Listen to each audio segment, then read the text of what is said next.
Салам алейкум всем подписчикам. Сегодня будут факты о Гастере. Первый факт — это отец Санса Папируса и бывший ученый. Второй факт — как он погиб. Он погиб во время битвы с людьми.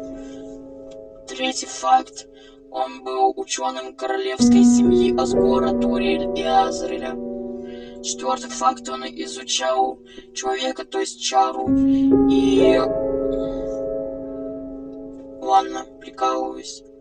Я же говорил, что он умер во время битвы Поэтому он создал свою собственную комнату в глубинах Андертейла. И предпоследний факт.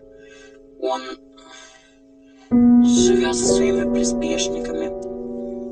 Ну, на этом все. Подпишитесь на ТГ канал, он в шапке канала.